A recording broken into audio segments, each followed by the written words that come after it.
ना थके हैं पांव अभी, ना थके हैं पांव अभी, ना ही हिम्मत हारी है। ये खेल चाहे जिसका भी हो, अब इसमें मेरी बारी है। हेलो, स्वागत है आपका इलाइट कोचिंग आरा और मैं अभी सिंह आर्य। देखिए, किसी भी देश का रूप उसकी नदियों पर निर्भर करता है। उसकी नदियाँ एनवायरनमेंट, इकोनॉमी और एग्रीकल्चर सारा का सारा चीज़ नदियों पर ही निर्भर करता है। जैसे कि अब नदी के बारे में आज से हम लोग पढ़ना चालू करेंगे। नदी के बारे में पढ़ने के लिए अपने देश की नदी जैसे इंडियन रिवर सिस्टम के बारे में हम लोग पढ़ेंगे।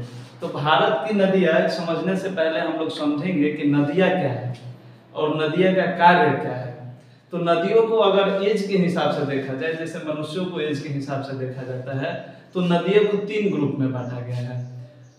पहला है तरुणावस्था, जिसे युवा अवस्था भी कहते हैं। उसके बाद प्रौढ़ावस्था और फिर वृद्धावस्था। एज के हिसाब से इन 3 ग्रुप में बांटा गया है, तरुणावस्था, प्रौढ़ावस्था और वृद्धावस्था। और कार्य के हिसाब से इन्हें भी 3 ग्रुप में बांटा गया है, अपर्दन, परिवहन और निक्षेपण। अपर्दन, परिवहन और निक्षेपण, अब दोनों को हम लोग कोरिलेट करके पढ़ेंगे कि अपर्दन क्या है, परिवहन क्या है, निक्षेप क्या है। तो देखिए, जब नदियाँ अपने मुहाने से, मुहाना मतलब कि जहाँ से वो निकलती है उसे मुहाना बोलते हैं। तो नदियाँ जब अपने मुहाने से निकलती है तो वहां से लेकर कुछ किलोमीटर तक के इलाके को बोला जाता है कि नदियाँ अभी अपने तरुणावस्था में है, यानी कि युवा अवस्था में है। इस अवस्था में नदियों के रास्तों में आने वाले पत्थरों और पत्थरों, ईंटों, जो भी है रास्ते में, उसको तोड़कर नदियाँ अपने साथ आगे प्रवाहित कर देती है, अपना रास्ता खुद बना लेती है। तो इस तोड़ने की क्रिया को अपर्दन कहते हैं। युवा अवस्था यानी तरुणावस्था में नदियाँ अपने मार्ग में आने वाले अवरोधों को तोड़कर बहाकर आगे की ओर ले जाती हैं, जिसे हम लोग अपर्दन कहते हैं। फिर आता है प्रौढ़ावस्था।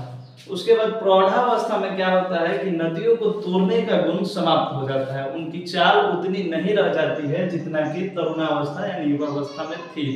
तो प्रौढ़ावस्था में नदियाँ में केवल और केवल परिवहन बचता है। परिवहन का मतलब है कि अब उनमें तोड़ने का गुण नहीं रहा, लेकिन अभी भी इतना चाल बाकी है कि जो उनके साथ मलबा है उसे लेके आगे चल रही है, परिवहन कर रही है उनका। तो प्रौढ़ावस्था में केवल और केवल परिवहन का गुण होता है। वृद्धावस्था, वृद्धावस्था ये नदियों का लास्ट अवस्था है। मतलब नदियाँ जब अपने मुहाने पे पहुंचने वाली होती हैं, तो मुहाने पे जब वो पहुंचती है तो या तो डेल्टा बनाएगी या तो एक्स्यूरी बनाएगी। अब डेल्टा एक्स्यूरी बनाएगी उसका हम लोग बात करेंगे, लेकिन देखिए वृद्धावस्था में क्या होता है कि नदियाँ का चाल काफी स्लो हो जाता है।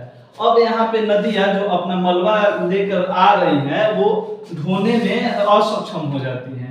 तो वे क्या करती है, जैसे नदी एक संयुक्त धारा के साथ कुछ कुछ लेकर आ रही है, अब ये संयुक्त धारा इसका बंटने लगेगा, पतली पतली अनेक धाराओं में ये नदियाँ बंट जाएगी। लेकिन इनका चाल इतना नहीं रहता है कि वे अपने साथ लाए गए मलबे को भी साथ ले जाए। तो भी ये नदियाँ क्या करती हैं कि साइड कर देती हैं, अपने मलबे को साइड कर देती हैं। तो इससे एक ऊंची स्थलाकृति का निर्माण हो जाता है, जिसे हम लोग डेल्टा कहते हैं।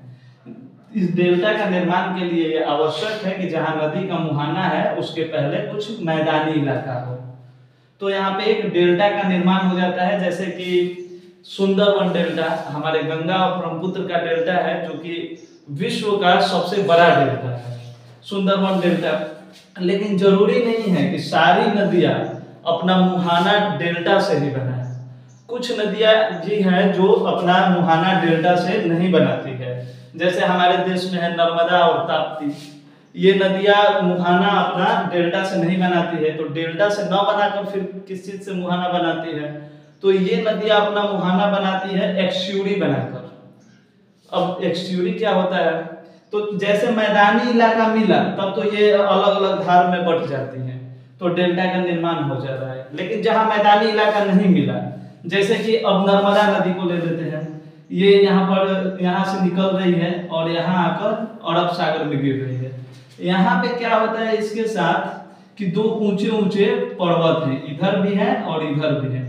तो यहाँ नदियों की जो संयुक्त धारा है उसे बंटने का टाइम नहीं मिलता है, एक नाली जैसी स्थलाकृति बन जाती है जो आकर यहाँ पे अरब सागर में गिर जाता है। इसलिए यहाँ पे ये नदियां, नर्मदा नदी और यहाँ पे ये है ताप्ती नदी, जो मुहाना न बनाकर क्या बनाती है, एक्स्यूरी बनाती है। तो कुछ नदियां मुहाना बनाती है, कुछ नदियां डेल्टा बनाती है, कुछ नदियां एक्स्यूरी बनाती है। जैसे गंगा और ब्रह्मपुत्र का डेल्टा यहाँ पे है सुंदरवन। अब देखिए, नदियों को पढ़ने के लिए, भारत की नदियों को समझने के लिए, अपने देश की नदियों को समझने के लिए हमारी नदियां दो ही प्रकार की है। यहाँ पे हिमालय है, हिमालय क्षेत्र। तो उत्तर भारत में जितनी भी नदियां हैं वो या तो हिमालय से निकलती है, और दक्षिणी भारत में निकलने वाली नदियां इधर भी प्रायद्वीपीय पठार से निकलती है। तो हिमालय से निकलने वाली नदियां तो ग्लेशियर से होकर निकलेगी, और प्रायद्वीपीय पठार से निकलने वाली नदियां इधर पठार से होकर निकलती है। ये नदियां या तो बंगाल की खाड़ी में गिरेंगी या अरब सागर में। इन नदियों के साथ भी यही केस है, या तो बंगाल की खाड़ी में गिरेंगी या तो अरब सागर में गिरेंगी। लेकिन राजस्थान में एकमात्र लूनी नदी है जो राजस्थान में ही ये मरुस्थल में विलुप्त हो जाती है। अब इनको डिटेल में पढ़ने के लिए हम लोग देखेंगे कि हिमालय से निकलने वाली नदियां और प्रायद्वीपीय पठार से निकलने वाली नदियों में अंतर क्या है।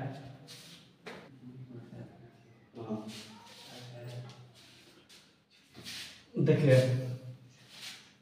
इंडियन रिवर को दो भाग में बांटा गया, हिमालय से निकलने वाली नदियां और प्रायद्वीपीय पठार से निकलने वाली नदियां। अब हिमालय से निकलने वाली नदियों की क्या खासियत है, क्या कमी है, और प्रायद्वीपीय पठार से निकलने वाली नदियों की क्या खासियत है, मतलब इन दोनों में अंतर क्या बात का है। देखिए, हिमालय से निकलने वाली नदियां हमेशा ग्लेशियर बनाती है, ग्लेशियर से निकलती हैं। ग्लेशियर हिमनद यानी कि पहाड़ जैसा स्थलाकृति जो बर्फ का होता है, उसी से पिघल के पानी नीचे आता है, जिससे नदी बन जाता है। आगे चल के ये धाराएं, पतली पतली धाराएं आगे चल के नदी का रूप ले लेती है, तो ये ग्लेशियर होता है। तो हिमालय तरफ तो बहुत सारा ग्लेशियर है, तो ये हिमनद से निकलती है, लेकिन साउथ इंडिया में ग्लेशियर नहीं है, प्रायद्वीपीय पठार से ही सब निकलती है नदियां, ये हिमनद नहीं होता है इसमें।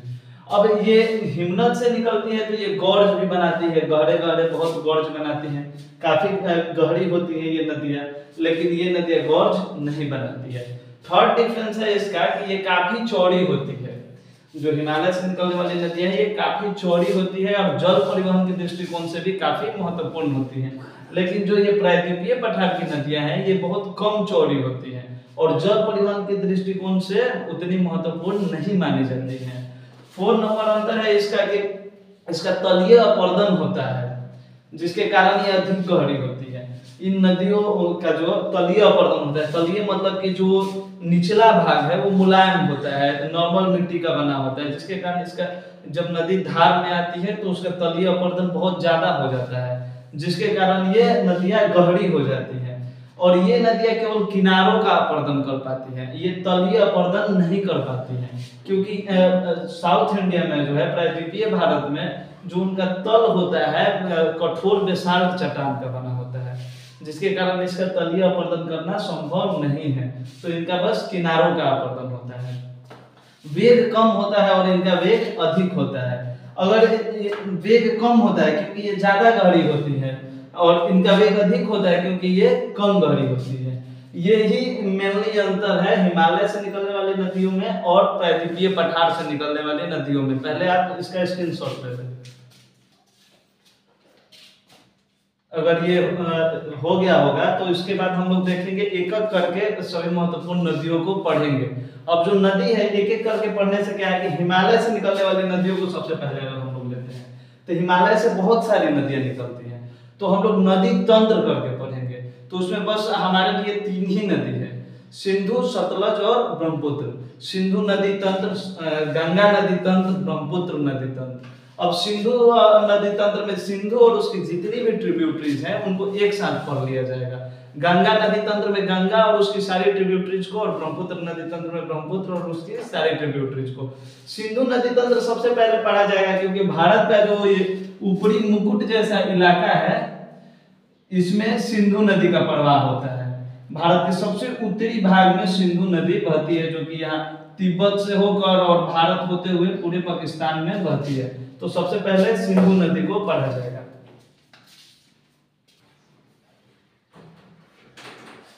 सिंधु नदी, यहाँ पर एक है मानसरोवर झील। मानसरोवर झील से बहुत सारी नदियां निकलती हैं। सिंधु नदी मानसरोवर झील के निकट एक हिमानी है जिसका नाम है बोखरचू हिमानी। बोखरचू हिमानी, जिसे तिब्बतियन नाम में सिंगी खवान बोला जाता है। सिंगी खवान, सिंगी खवान का अर्थ होता है सिंह के समान मुख, सिंह मुख। तो सिंधु नदी जो है मानसरोवर झील के निकट, ये मानसरोवर झील है जो कि तिब्बत में पड़ता है। तिब्बत जो चीन का भी हिस्सा है। तो सिंधु नदी तिब्बत के मानसरोवर झील के निकट बोखरचू हिमानी, जिसे तिब्बतियन लैंग्वेज में सिंगी खवान यानी सिंह के समान मुख वाला हिमानी बोला जाता है, यहाँ से निकलकर तिब्बत के क्षेत्र होते हुए हिमालय को काटती हुई भारत में प्रवेश कर जाती है। भारत में प्रवेश जास्कर और लद्दाख श्रेणी में प्रवेश करती है और यहाँ पे ये नंगा पर्वत को काटती हुई एक गहरे गॉर्ज का निर्माण करती है जिसका नाम है बुंजी गॉर्ज। बुंजी नामक गॉर्ज का निर्माण करती है। बुंजी गॉर्ज के निर्माण करते हुए पाकिस्तान में इंटर कर जाती है और ये पूरे पाकिस्तान में एक लंबी सी जलधारा पूरे पाकिस्तान को सींचते हुए जाकर कराची के निकट अरब सागर में ये गिर जाती है। अनेक धाराओं में बटकर इंडस डेल्टा बनाते हुए, सिंधु डेल्टा बनाते हुए जाकर ये अरब सागर में गिर जाती है। सिंधु नदी हमारे लिए इतनी इंपॉर्टेंट है कि जब यूनान वासी यहाँ पे आए तो यूनानियों ने सिंधु नदी को इंडस कहा। यूनानियों ने सिंधु नदी का नाम दिया इंडस और इसी कारण इंडस नदी चूंकि हमारे देश से होकर गुजरती है, इसी कारण भारत का नाम इंडिया पड़ा। इसी नदी के कारण भारत का नाम इंडिया पड़ा, इसलिए ये हमारे लिए काफी इंपॉर्टेंट हो जाती है।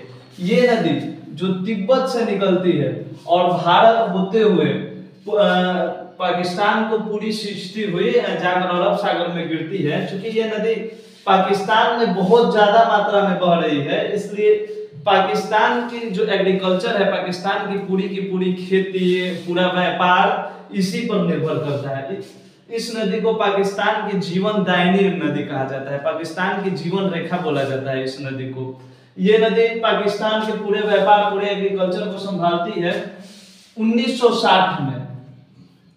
1960 में भारत और पाकिस्तान के बीच इसके जल को लेकर एक समझौता हुआ था जिसे सिंधु समझौता के नाम से जानते हैं। सिंधु समझौता, इंडस एग्रीमेंट। अब सिंधु समझौता में क्या हुआ था उसको समझने से पहले हम लोग थोड़ा सा समझ लेते हैं कि सिंधु की ट्रिब्यूटरीज कौन कौन सी हैं, मतलब कि सिंधु की सहायक नदियां कौन कौन सी हैं। तो देखिए, सिंधु की जो सहायक नदी है क्रमशः पढ़ना पड़ेगा।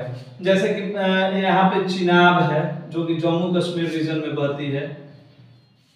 सबसे ऊपर झेलम है, झेलम जम्मू कश्मीर में। उसके बाद चिनाब, फिर रावी, फिर ब्यास और लास्ट में है सतलज। सिंधु की ये सहायक नदी जो कि भारत में है, झेलम, चिनाब, रावी, ब्यास और सतलज। पाकिस्तान में इसकी सहायक नदी है, यहाँ पे गिलगित है, गिलगित। इधर जयांग है और इधर जास्कर है। इसकी इतनी सहायक नदियां हैं, गिलगित, जयांग और जास्कर, झेलम, चिनाब, रावी, ब्यास और सतलज। इसको लाइन से ही पढ़ना इंपॉर्टेंट होगा क्योंकि कभी कभी एग्जाम में क्वेश्चन नॉर्थ टू साउथ या साउथ टू नॉर्थ सजाने के लिए बोल देता है या दिखाने के लिए बोल देता है। तो देखिए, 1960 में जो सिंधु जल समझौता हुआ था उसमें ये एग्रीमेंट हुआ था कि ऊपर से 3 नदी, कौन कौन, सिंधु, झेलम और चिनाब। सिंधु, झेलम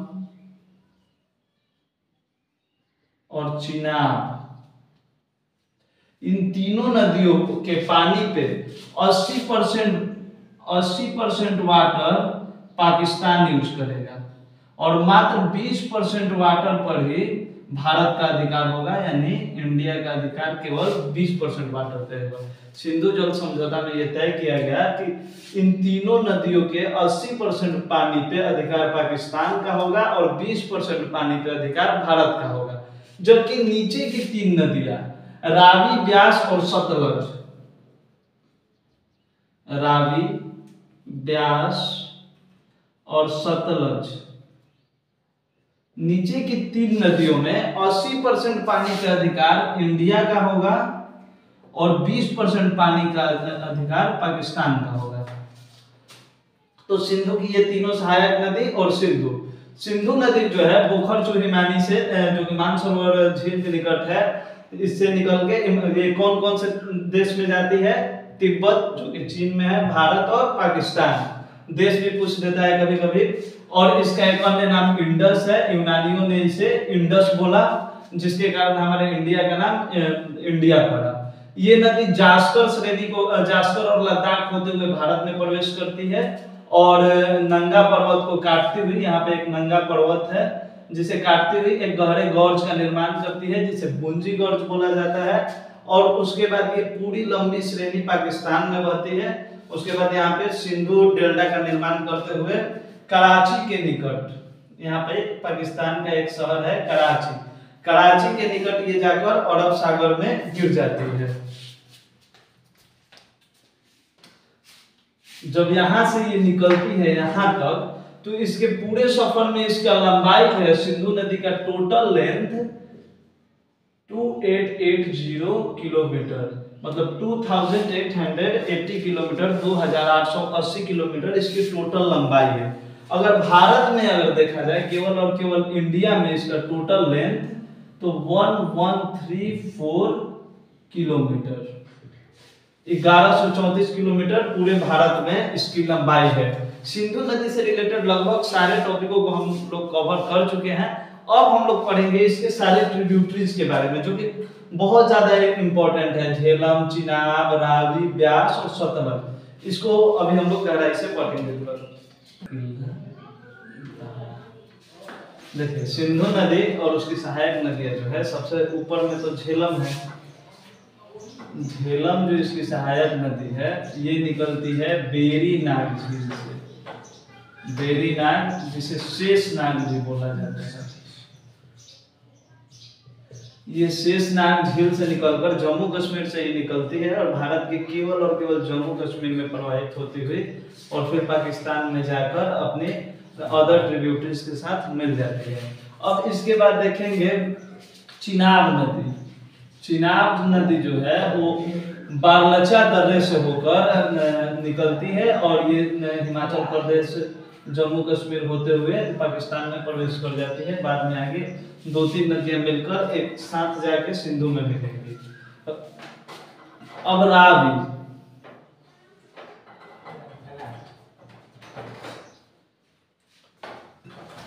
झेलम, चिनाब, रावी नदी जो है रोहतांग दर्रे से निकलती है। उसके बाद सतलज, रोहतांग दर्रे से रावी नदी निकलती है और इसी दर्रे से ब्यास नदी निकलती है, जो आगे जाकर सतलज में मिलती है। रोहतांग दर्रे से ही ब्यास नदी निकलती है। रोहतांग दर्रे से दो नदियां निकलती है, रावी और ब्यास। और जो सतलज नदी है, सतलज नदी ये तिब्बत के मानसरोवर झील के निकट ही राकसताल हिमानी से निकलती है। राकसताल से निकलते हुए भारत के हिमाचल प्रदेश के सिपकिल्ला दर्रा को पार करते हुए ये पाकिस्तान में प्रवेश कर जाती है और चारों नदियां कहीं ना कहीं एक जगह मिलकर और जाकर सिंधु में मिल जाती है। फिर ये सिंधु आगे पाकिस्तान में प्रवाहित होती है। सतलज नदी हमारे पंजाब में प्रवाहित होती है। इस नदी पर ही इंदिरा सागर झील है, इंदिरा सागर डैम है, जो इससे निर्मित झील भी है गोविंद सागर, जो कि भारत का सबसे बड़ा कृत्रिम झील है। ये जो नदियां हैं इनकी चर्चा हमारे ऋग्वेद में भी है। मतलब कि पौराणिक नाम देखिए, इनका अभी का नाम और पुराना नाम, जिस नाम से ये पौराणिक ग्रंथों में मिलेंगी, जैसे कि झेलम, झेलम का नाम है वितास्ता, झेलम को वितास्ता यानी कि हाइडेस्पिस भी कहा जाता है। चिनाब,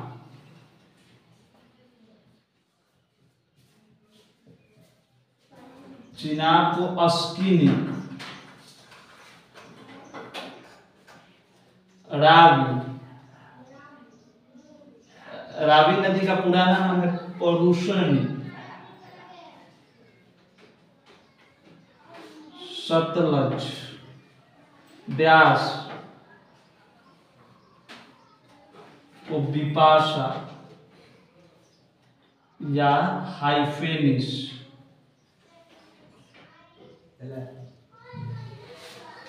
लास्ट सतलज। इन सभी नदियों को अगर हम पौराणिक ग्रंथों में देखें तो इन सभी नाम से मिलेंगी। सतलज को शत्रुद्री कहा जाता है।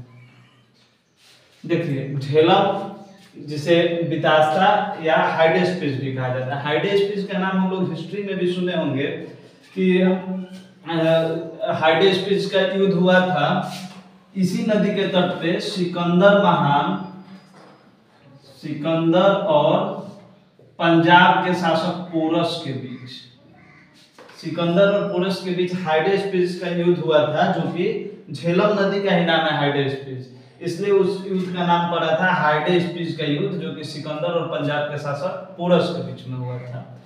चिनाब यानी अस्किनी, अस्किनी जो नदी है ये इसका पुराना नाम है। और पुरुषनी ये ऋग्वेद के 7वें मंडल में, जब ऋग्वेद पढ़ेंगे हम लोग तो इसके 7वें मंडल में दशराग युद्ध का वर्णन है। दशराग युद्ध मतलब कि सुदास, एक तरफ से सुदास और दूसरी तरफ से 10 राजाओं का एक ग्रुप, इसलिए इसे दशराग युद्ध बोला गया। तो ऋग्वेद के 7वें मंडल में दशराग युद्ध की चर्चा है। ब्यास यानी कि विपाशा, जिसका नाम हाइफेनिस भी है, ये पुराना नाम है। सतलज का पुराना नाम शत्रुदी है। तो ये नदियां बहुत पुरानी नदियां हैं, इनका पुराणों में भी ग्रंथों में भी हमें चर्चा देखने को मिलता है। ठीक है, अब सतलज को विस्तार से पढ़ा जाएगा।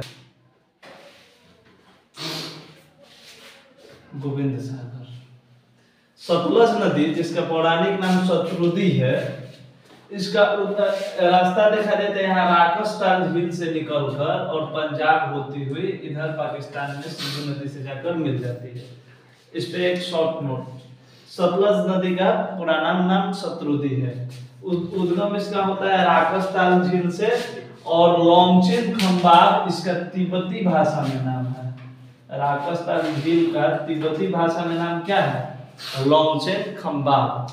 ये हिमाचल प्रदेश, जब ये राकस्तान झील से निकलती है तो हिमाचल प्रदेश के सिपकिला दर्रा है, जो सिपकिला दर्रा है इसको पार कर पंजाब में प्रवेश कर जाती है। ये पंजाब का इलाका है। भारत में इसकी टोटल लंबाई है 1050 किलोमीटर। पंजाब के कपूरथला के निकट ब्यास नदी में मिल जाती है। ये ब्यास नदी यहाँ से आके इसमें मिलती है। पंजाब के इस जगह का नाम है कपूरथला। पंजाब के कपूरथला के निकट ये ब्यास नदी में आके मिल जाती है, जो पाकिस्तान के मीनकोट। अब ये नदी जब यहाँ से सिंधु नदी आती है इस जगह पे मिलती है, और इस जगह का नाम है मीनकोट। मीनकोट जो कि पाकिस्तान में है। ये सिपकिला पंजाब के कपूरथला में ब्यास नदी से मिलती है। आगे चलकर सतलज नदी सिंधु नदी से पाकिस्तान के मीनकोट नामक जगह पे मिलती है। सिंधु नदी जो है सर्वाधिक घुर्त वाला बांध है सिंधु नदी पर, भाखड़ा नांगल बांध। अगर सबसे ऊंचा बांध पूछेगा तो टिहरी बांध है, जो कि भागीरथी नदी पर है, वो सबसे ऊंचा बांध है। लेकिन घुर्त बांध पूछेगा तो उसका आंसर होगा भाखड़ा नांगल बांध। भाखड़ा अलग है, नांगल अलग है। भाखड़ा आपका पंजाब में है और नांगल आपका हिमाचल प्रदेश में है। ये हिमाचल प्रदेश में है। दोनों को मिलाकर बोला जाता है, ये बहुत लंबा बांध है इसलिए इसको बोला जाता है भाखड़ा नांगल बांध। कोल बांध जो कि हिमाचल प्रदेश में है। सरहिंद नहर परियोजना हरियाणा में है, सब इसी नदी पे है। ये हिमाचल प्रदेश में है। सरहिंद परियोजना हरियाणा में है। नाथपा झाकड़ी परियोजना ये भी इसी नदी पर बना है जो कि हिमाचल प्रदेश में है। गोविंद सागर जो है यहाँ पे, ये पंजाब में गोविंद सागर कृत्रिम जलाशय बनाया गया है। ये कृत्रिम जलाशय है जो कि सबसे बड़ा, भारत का सबसे बड़ा कृत्रिम जलाशय है। भारत का सबसे बड़ा कृत्रिम जलाशय गोविंद सागर जो है इसी नदी पर है। सबसे बड़ा है कृत्रिम जलाशय जो कि गोविंद सागर पे है और इसी नदी पे है। इसके बाद इसी नदी से इंदिरा गांधी नहर निकलता है जो कि पूरे राजस्थान को सिंचित करता है। सतलज नदी से रिलेटेड लगभग सारे टॉपिक्स को हम लोग कवर कर चुके हैं। दूसरी नदी की चिनाब नदी जो है हिमाचल प्रदेश में जब ये निकलती है विरलापचा दर्रा से, तो इसकी पहले दो धाराएं निकलती है। एक धारा ऐसे, एक धारा ऐसे। एक का नाम है चंद्र और एक का नाम है भाग। विरलापचा दर्रा से दो धाराएं निकलती है, चंद्र और भाग। दोनों धाराएं आपस में हिमाचल प्रदेश में मिलकर ये बनाती हैं चिनाब नदी। जब दोनों धाराएं आपस में मिल जाती हैं तो उस समय चिनाब नदी का निर्माण होता है विरलापचा दर्रा के निकट। हिमाचल प्रदेश में जो जगह है जहां पर ये दोनों धाराएं मिलती हैं उसका नाम है तांडी।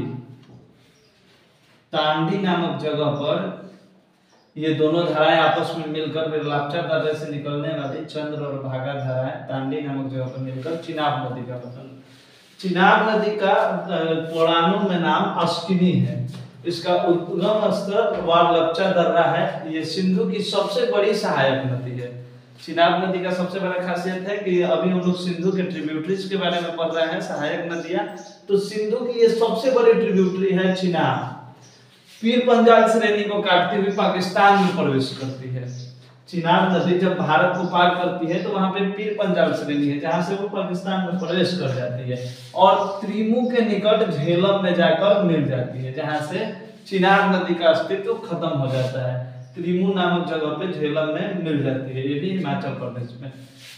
इसका टोटल लेंथ 1180 किलोमीटर है। इस पे 3 परियोजनाएं हैं, सलाल बांध परियोजना, दुलहस्ती परियोजना, बगनिहार परियोजना। और तीनों की तीनों परियोजनाएं जम्मू एंड कश्मीर में है। तीनों की तीनों परियोजनाएं जम्मू कश्मीर में है। परियोजना झेलम नदी, झेलम नदी जो कि चिनाब के बाद सिंधु की सबसे बड़ी सहायक नदी है। ये इसका ऐतिहासिक नाम विदास्ता और हाइडेस्पिस है। हाइडेस्पिस का युद्ध बताया था कि सिकंदर और पोरस के बीच में हुआ था। सिकंदर इसी नदी के तट पर और पंजाब के राजा पोरस। सिकंदर यूनान का था और पोरस पंजाब के थे। दोनों के बीच युद्ध झेलम नदी, बितास्ता नदी यानी कि हाइडेस्पिस नदी के तट पे हुआ था, इसलिए इसको हाइडेस्पिस का युद्ध बोला जाता है। इसका उद्गम स्थल बेड़ी नाग या शेषनाग झील से होता है जो कि जम्मू कश्मीर में है। ये पूरा का पूरा जम्मू कश्मीर में ही बहने वाली नदी है। यह नदी वुलर झील से होकर गुजरती है। वुलर झील का नाम हम लोग सुने होंगे। वुलर झील मीठे पानी की भारत की सबसे बड़ी झील है। वुलर झील का मीठे पानी होने का कारण यही है कि इससे होकर झेलम नदी गुजरती है, जिसके कारण वुलर झील का पानी सबसे ताजा भी रहता है और मीठा भी रहता है। तो वुलर झील भारत की सबसे बड़ी ताजे और मीठे पानी की झील है। अगर विश्व में पूछा जाए कि विश्व की सबसे बड़ी ताजे और मीठे पानी की झील, तो सुपीरियर झील और वुलर झील भारत की। बारामूला के निकट गहरा गौज बनाते हुए पाकिस्तान में प्रवेश कर जाती है। झेलम नदी बारामूला के निकट, जो जम्मू कश्मीर में बारामूला है उसके निकट एक गहरा गौज बनाती है और उसके बाद ये पाकिस्तान में प्रवेश कर जाती है। भारत में इसकी लंबाई 400 किलोमीटर है और इस नदी पर एक परियोजना है जो जिसका नाम है तुलबुल परियोजना और ये जम्मू कश्मीर में है। रावी नदी यानी कि परुशनी नदी, ये सिंधु नदी की दूसरी सबसे बड़ी सहायक नदी है, वो झेलम नहीं है। दूसरी सबसे बड़ी सहायक नदी रावी नदी है, जिसका शास्त्र में नाम, पौराणिक ग्रंथों में नाम परुशनी के नाम से जाना जाता है। ऋग्वेद के 7वें मंडल में दशराग युद्ध का वर्णन है। दशराग युद्ध जो कि सुदास और 10 जनों के बीच लड़ा गया था। एक तरफ थे सुदास और एक तरफ थे इनके विपक्ष में 10 राजाओं का एक ग्रुप, इसलिए बोला जाता है सुदास और 10 जनों के बीच जो युद्ध हुआ था उसे दशराग युद्ध बोला जाता है। ये पुरुषनी यानी रावी नदी के तट पर हुआ था। रावी नदी का जो उद्गम स्थल है हिमाचल प्रदेश के रोहतांग दर्रे से ये निकलती है। ये नदी हिमाचल प्रदेश के रोहतांग दर्रे से निकलती है और हिमाचल प्रदेश के चुंबा घाटी से होकर प्रवाहित होती है। यह नदी पठानकोट के निकट, पंजाब में पठानकोट है, सबसे पहले मैदानी भाग में प्रवेश करती है। उसके पहले ये घाटी और दर्रे में ही रहती है। मैदानी भाग में सबसे पहले पंजाब के पठानकोट में ही ये प्रवेश करती है। मुल्तान के निकट चिनाब और झेलम की संयुक्त धारा में मिलती है। ये नदी मुल्तान जो कि पाकिस्तान में है, ये चिनाब और झेलम की संयुक्त धारा जहां आती है वहीं पे आकर ये रावी नदी मिल जाती है। भारत में इसका टोटल लंबाई केवल 725 किलोमीटर है। रंजीत सागर बांध, थीन बांध दोनों इसी नदी पर है।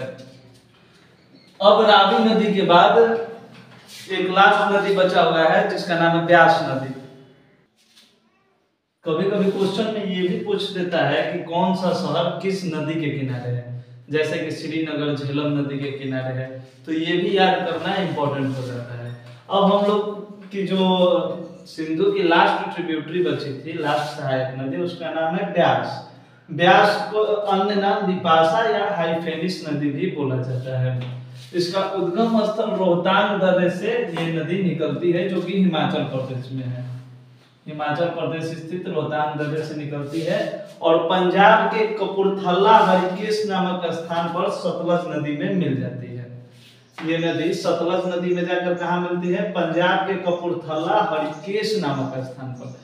कपूरथला देखकर याद आएगा कि रेलवे का कोच फैक्ट्री भी यही बनता है, पंजाब के कपूरथला में। इसकी टोटल लंबाई 625 किलोमीटर है। पोंग बांध जो कि हिमाचल प्रदेश के तलवार नामक जगह पे है, पोंग बांध भी ब्यास नदी पर बनाया गया है। अब सिंधु और उसकी जितनी भी ट्रिब्यूटरीज थी उससे लगभग सारा टॉपिक को हम लोगों ने कवर कर लिया। अब थोड़ा सा हटके, जैसे कि हम लोग बात कर रहे थे एक्सट्यूरी बनाने पे, जो नदी डेल्टा नहीं बनाती है वो एक्सट्यूरी बनाती है। जैसे नर्मदा और ताप्ती दो इंडियन रिवर है जो कि डेल्टा ना बनाकर एक्सट्यूरी बनाती है। तो उसका रीजन क्या था कि दोनों तरफ पहाड़े थी ऊंची ऊंची।